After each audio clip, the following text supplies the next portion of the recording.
Running करते हो और वर्कआउट नहीं मालूम आपको, तो ये वीडियो खास आपके लिए। वीडियो को पूरा देखें क्योंकि इसमें मैं आपको बताऊंगा day by day workout plan जो चल रहा है, जो ऑफ सेशन वर्कआउट प्लान है, वो मैं आपके लिए बता रहा हूं। आपको डे बाय डे आपको किस तरीके से वर्कआउट करना है प्रैक्टिकली करके दिखा रहा हूं आपके लिए। आप बिगिनर्स एथलीट्स हैं या फिर एक्सपीरियंस एथलीट्स हैं, आपने रनिंग शुरू की है सो आपको वर्कआउट का नहीं मालूम, तो आप वर्कआउट कर सकते हैं। ऑफ सेशन वर्कआउट चल रहा है हमारा, ये day by day workout plan होगा। जो 1600 मीटर का ऑफ सेशन वर्कआउट प्लान होता है, मैं आपको बता रहा हूं क्योंकि इस वर्कआउट प्लान से आप अपनी परफॉर्मेंस इंक्रीज कर लोगे। अगर आपकी टाइमिंग है 7 मिनट या फिर 6.5 मिनट, अगर आप इस वर्कआउट को जिस टाइमिंग के साथ में मैं आपको बता रहा हूं, आप उस टाइमिंग के साथ में कर लेते हैं, तो आपकी टाइमिंग 4.5 मिनट या फिर 4:40 आराम से आ जाएगी। कल मैंने आपको बताया था जो मंडे का वर्कआउट प्लान है, आज मैं आपको बताऊंगा ट्यूसडे का वर्कआउट प्लान। ट्यूसडे में आपको क्या करना है, ट्यूसडे में आपको क्या करना है, किस तरीके से आपको रनिंग करनी है, किस तरीके से आपको वार्म अप करना है, किस तरीके से आपको स्ट्रेच करना है अपनी बॉडी को, और किस तरीके से वर्कआउट की शुरुआत करनी है, क्या बेस होता है, सब मैं आपको प्रैक्टिकली करके दिखाऊंगा और दिखा रहा हूं हर वीडियो में। कमेंट आ रही है कि आप प्रैक्टिकली करके दिखाओ, कमेंट आती है कि आप प्रैक्टिकली करके दिखाओ तो समझ में आ जाएगा सही से। तो मैं उन एथलीट्स के लिए ये कहना चाहता हूं कि आपको मैं प्रैक्टिकली करके दिखाऊंगा किस तरीके से वर्कआउट करते हैं और क्या वर्कआउट आपको करना है। तो ट्यूसडे में हमको सबसे पहले तो चलते हैं वर्कआउट प्लान की तरफ। स्वागत है आपका हमारे यूट्यूब चैनल साकिब फिटनेस पर। मैं आपका दोस्त Saqib Tyagi, two national medallist, two state cross country medallist with experience for 30 years running and 12 physical excellent Indian army. तो ये वर्कआउट प्लान आपके लिए इंपॉर्टेंट होने वाला है क्योंकि आप अगर 1600 मीटर का वर्कआउट ढूंढ रहे हैं और आपको वर्कआउट का नहीं मालूम, तो ये ऑफ सेशन वर्कआउट प्लान चल रहा है। तो चलते हैं वर्कआउट प्लान की तरफ। तो ट्यूसडे में हमको क्या करना है, सबसे पहले हमको अपने होम ग्राउंड पर आ जाना है। जो कच्चा ग्राउंड होना चाहिए, हम ग्राउंड का यूज कर सकते हैं, सबसे ज्यादा से ज्यादा कच्चे ग्राउंड का यूज करें। रोड पर कम ही दौड़ना है, इंजर हो सकते हैं क्योंकि इस वक्त सर्दी आ गई है, तो सर्दी में आप अच्छी तरीके से अगर रोड पर दौड़ोगे तो आप इंजर्ड का शिकार हो सकते हैं, आपकी मसल्स टूट सकती है, आपको क्रैम्प आ सकता है। सो आपको सबसे पहले अपने ग्राउंड पर जाने के बाद अपनी बॉडी को एक्टिव कर लेना है और आपको वार्म अप लेना है। वार्म अप किस तरीके से लेना है, आपको इस तरीके से आप वार्म अप ले सकते हैं। आपको इस तरीके से वार्म अप लेना है, 15 या 20 मिनट आपको वार्म अप लेना है। आपको अच्छी तरीके से 15 या 20 मिनट वार्म अप ले लेना है इस तरीके से। ये आपका वार्म अप हो गया, मतलब आपको यही स्पीड रखनी है वार्म अप में। और आपको ये वार्म अप लेने के बाद 15 या 20 मिनट इजी रन करने के बाद मतलब आप वार्म अप हो जाएगा आपका ये। इसके बाद में आपको स्ट्रेच करना है, अपनी बॉडी को स्ट्रेच कर लेना है। आपको शुरुआत करनी है अपनी नीक से, ऐसे खड़े हो जाना है और नीक को इस तरीके से घुमाना है। ये इस तरीके से आप अपनी नीक को घुमा सकते हैं। इस तरीके से आप अपने हैंड को स्ट्रेच कर सकते हैं। इस तरीके से आप अपने शोल्डर्स को स्ट्रेच कर सकते हैं। इस तरीके से आप शोल्डर स्ट्रेच करने के बाद अपनी ग्लूट्स मसल्स को स्ट्रेच कीजिए। इस तरीके से अपने एंकल को स्ट्रेच कीजिए इस तरीके से। ये मैं आपको प्रैक्टिकली करके दिखा रहा हूं क्योंकि कुछ एथलीट्स हैं बेचारे आते ही वार्म अप भी नहीं करते और वर्कआउट शुरू कर देते हैं, जिससे उनको इंजर्ड होना पड़ता है और उनको रनिंग बहुत हार्ड होने लगती है। ऐसा लगता है कि रनिंग बहुत हार्ड है, लेकिन इजी भी है अगर आप टेक्निक के साथ में करोगे।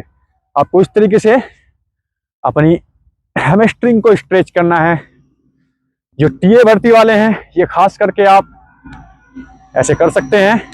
इस तरीके से स्ट्रेच करने के बाद आपको ये लेना है, इस तरीके से आप स्ट्रेच कर सकते हैं अपनी बॉडी को।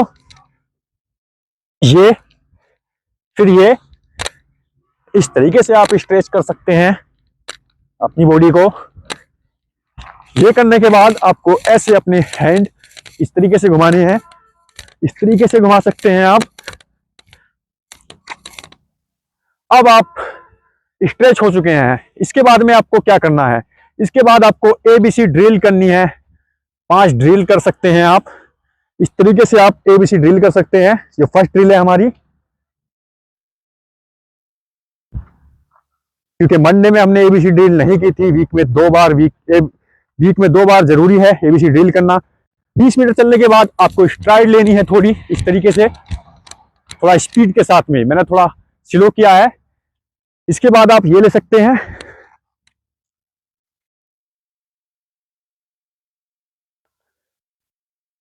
ये ले सकते हैं आप स्ट्राइड। फिर 20 मीटर चलने के बाद आप स्ट्राइड ले सकते हैं अच्छी तरीके से। ये स्ट्राइड हो गई हमारी। इसके बाद जो थर्ड एक्सरसाइज है एबीसी ड्रिल की, आप ये ले सकते हैं।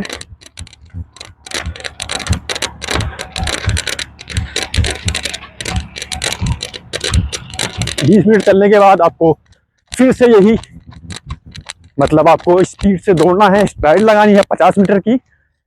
जो फोर्थ एक्सरसाइज है बैक किक।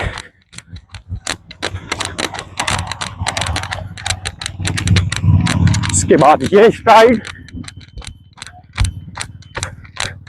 ये हमारी 4 ड्रिल हो चुकी हैं। जो फिफ्थ है वो इस तरीके से,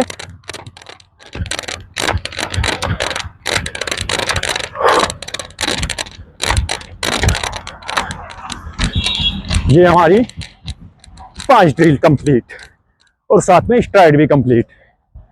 अब आते हैं हम मैन वर्कआउट प्लान पर।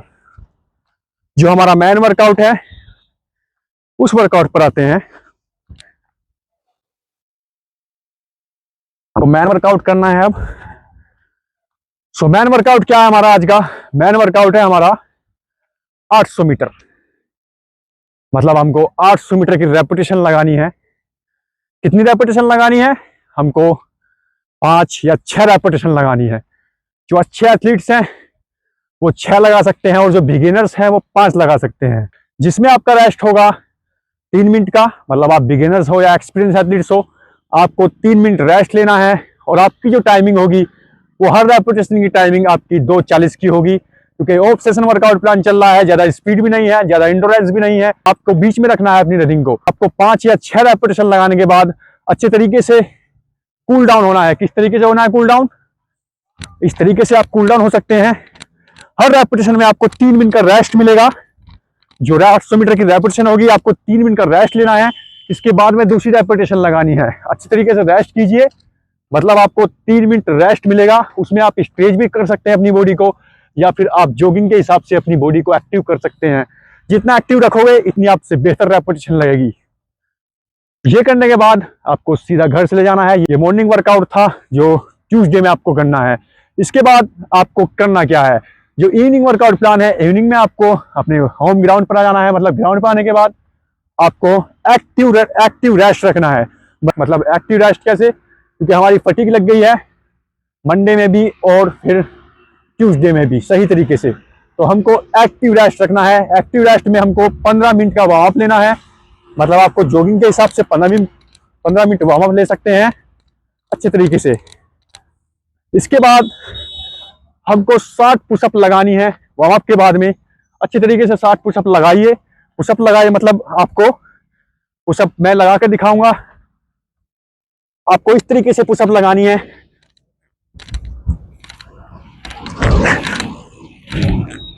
तीन सेट लगाने हैं पुशअप के। 60 पुशअप लगाने के बाद आपको रेस्ट लेना है 5 या 10 मिनट का।